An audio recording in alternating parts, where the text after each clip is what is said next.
ওগো আল্লাহ, দুনিয়ার আগুন সহ্য করা যায় না, জাহান্নামের আগুন শুনছি বড় কঠিন, বড় কঠিন। আজকে আমি দুনিয়াতে থাকতে তুমি আমার নামটা জাহান্নামের খাতার মধ্যে লিখে দিছো। আল্লাহ, তোমার দরবার থেকে একটু মাফের আশাও আমি করতে পারি না গো। আমি এমন গুনাহ করছি তোমার রহমতের চাইতে বেশি নাকি? ওগো আল্লাহ, দুনিয়ার সমস্ত দরওয়াজা বন্ধ থাকলেও আমি জানি তোমার রহমতের দরওয়াজা বন্ধ থাকে না। ওগো আল্লাহ, এত আদর কইরা তুমি এই অদম বান্দাকে বানাইয়া কেমনে দিবা গো আল্লাহ জাহান্নামের মধ্যে বানাইয়া? ওগো আল্লাহ, এই জাহান্নামে হইয়া যদি আমি বান্দা কবরে যাই, কবরেও কিয়ামত পর্যন্ত আযাব, কিয়ামতের পরে তো জাহান্নামের আগুনের কোনো কথাই নেই। ওগো আল্লাহ, আমি কি তোমার দরবার থেকে একটু মাপ পাবো না? এ পয়গম্বর, আমার ওই জাহান্নামী বান্দা সিজদার মধ্যে যাইয়া আমি আল্লাহকে যখন এরকম করে ডাক দেওয়া শুরু করে দিচ্ছি, আরে পয়গম্বর, দুনিয়ার সন্তানকে তার মা কতটুকু ভালোবাসে, আমি তো আল্লাহ আমার বান্দা বান্দিকে তার চেয়ে 1000 কোটি গুণ বেশি ভালোবাসি। সুবহানাল্লাহ। পয়গম্বর মুসা আলাইহিস সালাতু ওয়াস সালাম মালিকের দরবারে কথা বলতো, আল্লাহর কাছে যাইয়া তুর পাহাড়ে আল্লাহকে ডাক দিয়া বলে, আল্লাহ, আমি পয়গম্বর আপনার কাছে একটা আবদার নিয়ে আসছি। এ পয়গম্বর, কি আবদার আমি আল্লাহর কাছে নিয়ে আসছো? আমার দয়ার আল্লাহ এই কথা বলার পর পয়গম্বর ডাক দিয়া বলে, ওগো আল্লাহ, তামাম দুনিয়ার মধ্যে কোন বান্দাটাকে অপছন্দ কইরা, কোন বান্দাটাকে ঘৃণা কইরা তার কৃতকর্মের কারণে ওই বান্দাটার নাম আপনি আল্লাহ জাহান্নামের খাতার মধ্যে লেখা রাখছেন, আমি পয়গম্বর ওই জাহান্নামী বান্দাটাকে একটা নজর আমার চোখে দেখতে চাই। আমার দয়ার আল্লাহ পয়গম্বর মুসাকে ডাক দিয়া বলে, আরে মুসা, আমার বান্দা বান্দিগুলো হাজার উপরাত করার পর আমি আল্লাহ আমার বান্দার গুনাহগুলি ওপেন করি নাই। আমার বান্দা দুনিয়ার মধ্যে তো আকাম কুকাম করে, জিনা করে, সুদ খায়, ঘুষ খায়, হারাম খায়, এরপরেও আমি আল্লাহ আমার বান্দার একটা দিনের জন্য রিজিক বন্ধ করে নাই। আমি আল্লাহ একটা বারের জন্য বান্দার গুনাহগুলি ওপেন করি নাই। তুমি কেন আমার জাহান্নামী বান্দাকে ওপেন করতে চাও, গুনাহগার বান্দাটাকে ওপেন করতে চাও? পয়গম্বর মুসা ডাক দিয়া বলে, আল্লাহ, আমি আপনার জাহান্নামী বান্দার গুনাহগুলি ওপেন করতে চাই না, শুধু একটা নজর দেখতে চাই কি কৃতকর্মের কারণে সে জাহান্নামী হয়ে গেছে। ঠিক আছে রে পয়গম্বর, সকালবেলা যাইয়া ওই রাস্তার কিনারায় যায় দাঁড়াইবা, আমি আল্লাহর জাহান্নামী বান্দাটা তুমি পয়গম্বরের সামনে আইসা দাঁড়ায়া যাইবে। এ যুবক ভাই, বৃদ্ধ বাবাজি, অন্তরের চক্ষু দুইটাকে মেলায়া দাও, অন্তরটাকে মেলায়া দাও, মোমের মতো চক্ষুটাকে নরম বানায়া দাও। 2 ফোঁটা চোখের পানি দেখো নিজের চক্ষু দিয়া বাহির করতে পারো কিনা, না আসলেও কান্নার ভান করো, আল্লাহর দরবারে তুমি কবুল হয়ে যাইবা। কেমন গুনাহ তুমি করছো? এই যার কথা বলতেছি সর্বশ্রেষ্ঠ একটা গুনাহগার, নিজের জিন্দেগিটা তার সাথে একটু মিলায়া দেখো, তারপর চিন্তা করো তওবা করা যায় কিনা। পয়গম্বর মুসা যখন যায় রাস্তার কিনারায় যায় দাঁড়াইছে, কিছুক্ষণ দাঁড়ানোর পর তাকায় দেখে একটা লোক সামনের দিকে আগায় আসতেছে। যখন নাকি পয়গম্বর মুসার সামনে এসে দাঁড়ায় গেছে, পয়গম্বর মুসা লোকটার মাথা থেকে পা পর্যন্ত ভালো করে মার্ক করে দেখলো। দেখার পর ডাক দিয়া বলে, ভাই যাও, তুমি আল্লাহর কাছে গেলে তো জাহান্নামী, তোমাকে উদ্দেশ্য করে যদি মারে কোনো আযাব গজব নাজিল করে এই মুহূর্তে আমি পয়গম্বরও শামিল হয়ে যাব। যাও যাও, আমার সামনে আর তোমার থাকার দরকার নাই। লোকটাকে বিদায় করে দিয়া পয়গম্বর মুসা আবার আল্লাহর কাছে তোর পাহাড়ে ডাক দিয়া বলে, আল্লাহ, আমি পয়গম্বর মুসা আপনার দরবারে আরেকটা আবদার নিয়ে আসছি। আমার আল্লাহ ডাক দিয়া বলেন, পয়গম্বর, পর কিছুক্ষণ আগে একটা আবদার নিয়ে আসছো, পূরণ হইতে না হতেই আবার কি আবদার তুমি নিয়ে আসছো? পয়গম্বর মুসা ডাক দিয়া বলে, আল্লাহ, জাহান্নামী বান্দাটাকে দেখতে চাইছি, দেখাইছেন গো, এখন আমি দেখতে চাই তামাম দুনিয়ার মধ্যে কোন বান্দাটাকে ভালোবাসা, কোন বান্দাটাকে পছন্দ কইরা ওই বান্দাটার নাম আপনি আল্লাহ জান্নাতের খাতার মধ্যে লেখা রাখছেন, আমি ওই বান্দাটাকে একটা নজর দেখতে চাই। ঠিক আছে রে পয়গম্বর, যে রাস্তার মধ্যে দাঁড়িয়ে সকাল বেলা জাহান্নামী বান্দাটাকে দেখছিলারি, বিকাল বেলা আবার ওই রাস্তার কিনারায় যায় দাঁড়াইবা, আমি আল্লাহ জান্নাতি বান্দাটা তোমার সামনে আইসা দাঁড়ায় যাবে। পয়গম্বর মুসা বিকাল বেলা যায় ওই রাস্তার কিনারায় দাঁড়াইছে, দাঁড়ানোর পর তাকায় দেখে একটা লোক সামনের দিকে আগায় আসতেছে। কিছুক্ষণ যখন আগায় আসছে তখন পয়গম্বর মুসা মনে মনে করে লোকটাকে তো চেনা লাগে। আরো কিছুক্ষণ অপেক্ষা করছি, যখন লোকটার সামনের দিকে আগে আইসা পয়গম্বর মুসার সামনে আইসা দাঁড়ায় গেছে। পয়গম্বর মুসা ডাক দিয়া বলে, হায় হায় হায়, সকাল বেলা আমার আল্লাহ সেই বান্দাটাকে জাহান্নামী বানাইয়া আমি পয়গম্বরের সামনে দাঁড়া করাইছি, বিকাল বেলা দেখি আমার দয়ার আল্লাহ ওই জাহান্নামী বান্দাকে জান্নাতি বানাইয়া আমি পয়গম্বরের সামনে দাঁড়া করাইলো। আওয়াজ দিয়া বলেন সুবহানাল্লাহ।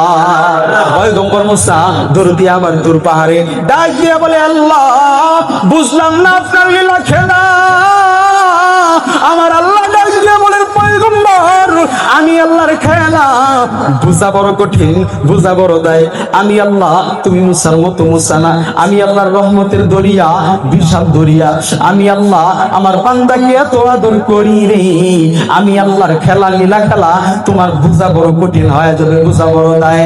আরে মুসা তোমার নবী ছিলাম, তোর পাহাড়ি কথা বলতো, মুসা তোমার নবী ছিল, তোর পাহাড়ি কথা বলতো, পাহাড় জইলা হইল গো সুরমা, মুসা কেন জ্বলল না রে, পাহাড় জইলা হইল গো সুরমা, মুসা কেন জ্বলল না। আল্লাহ তোমার লীলা খেলা কেউ বোঝে না, তুমি কাউকে রাখো গাছতলাতে মাওলা, কাউকে রাখো দশতলায়, কাউকে রাখো গাছতলাতে মাওলা, কাউকে রাখো বালাখানায়। মাবুদ তোমার লীলা খেলা কেউ বোঝে না। পয়গম্বর ডাক দিয়া বলে, আল্লাহ, সকাল বেলা জাহান্নামী বান্দাকে বিকাল বেলা আবার জান্নাতি বানায় আমার সামনে দাঁড়া করাইলেন, কারণ কি? আমার দয়ার আল্লাহ ডাক দিয়া বলে, রে পয়গম্বর, আমার ওই জাহান্নামী বান্দা গুনাহের বোঝা মাথার মধ্যে নিয়া যখন তুমি মুসার সামনে দাঁড়া হইল, লোকটাকে দেখার পর যখন তুমি লোকটাকে বিদায় করে দিলা, আমার ওই জাহান্নামী বান্দা জাহান্নামের বোঝা, গুনাহের বোঝা মাথার মধ্যে নিয়া পাহাড়ের একটা চূড়ার মধ্যে যাইয়া সিজদার মধ্যে পড়িয়া আমি আল্লাহকে ডাকি, আমি আল্লাহকে আল্লাহ বলে ডাক দেয় রে। আবার ওই জাহান্নামী বান্দা গুনাহের বোঝা মাথার মধ্যে নিয়ে আমি আল্লাহকে ডাক দিয়া বলে, আল্লাহ, কি এমন অপরাধ করলাম, কি এমন গুনাহ করলাম, দুনিয়াতে থাকতেই তুমি আমার নামটা জাহান্নামের খাতার মধ্যে লেখা দিয়েছো। ওগো আল্লাহ, দুনিয়ার মোমবাতির আগুন হাতে লাগলে হাত পুড়ে, পায়ে লাগলে পা পুড়ে, শরীরে লাগলে গায়ের চামড়া পুড়ে যায়। ওগো আল্লাহ, দুনিয়ার আগুন সহ্য করা যায় না, জাহান্নামের আগুন শুনছি বড় কঠিন, বড় কঠিন। আজকে আমি দুনিয়াতে থাকতেই তুমি আমার নামটা জাহান্নামের খাতার মধ্যে লিখে দিছো। আল্লাহ, তোমার দরবার থেকে একটু মাফের আশাও আমি করতে পারি না গো। আমি এমন গুনাহ করছি তোমার রহমতের চাইতে বেশি নাকি? ওগো আল্লাহ, দুনিয়ার সমস্ত দরওয়াজা বন্ধ থাকলেও আমি জানি তোমার রহমতের দরওয়াজা বন্ধ থাকে না। ওগো আল্লাহ এত আদর কইরা তুমি এই অদম বান্দাকে বানাইয়া কেমনে দিবা গো আল্লাহ জাহান্নামের মধ্যে বানাইয়া ওগো আল্লাহ এই জাহান্নামে হইয়া যদি আমি বান্দা কবরে যাই কবরেও কিয়ামত পর্যন্ত আযাব কিয়ামতের পরে তো জাহান্নামের আগুনের কোনো কথাই নেই ওগো আল্লাহ আমি কি তোমার দরবার থেকে একটু মাপ পাবো না এ পয়গম্বর আমার ওই জাহান্নামী বান্দা সিজদার মধ্যে যাইয়া আমি আল্লাহকে যখন এরকম করে ডাক দেওয়া শুরু করে দিচ্ছি আরে পয়গম্বর দুনিয়ার সন্তানকে তার মা কতটুকু ভালোবাসে আমি তো আল্লাহ আমার বান্দা বান্দিকে তার চেয়ে 1000 কোটি গুণ বেশি ভালোবাসি সুবহানাল্লাহ নিজের হাতে বান্দা আপনি আল্লাহ বানায়া কেমনে দিবা জাহান্নামে ফালায়া সকলেরই দরজা হইতে আল্লাহ ফিরিয়া তোমারি দরজাতে রইলাম পড়িয়া তুমি যদি মাফ না করো আল্লাহ বান্দারে বলো তোমার বান্দা যাবে কাদারে ওগো আল্লাহ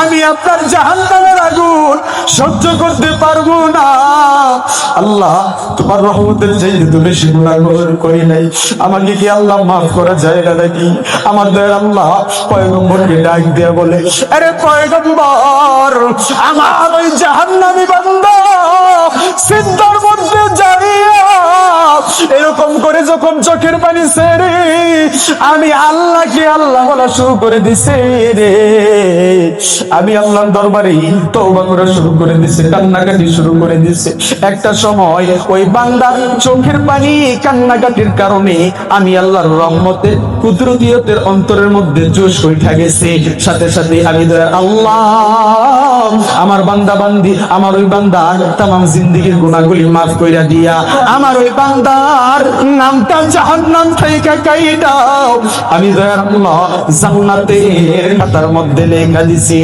আওয়াজ দিয়া বলেন সুবহানাল্লাহ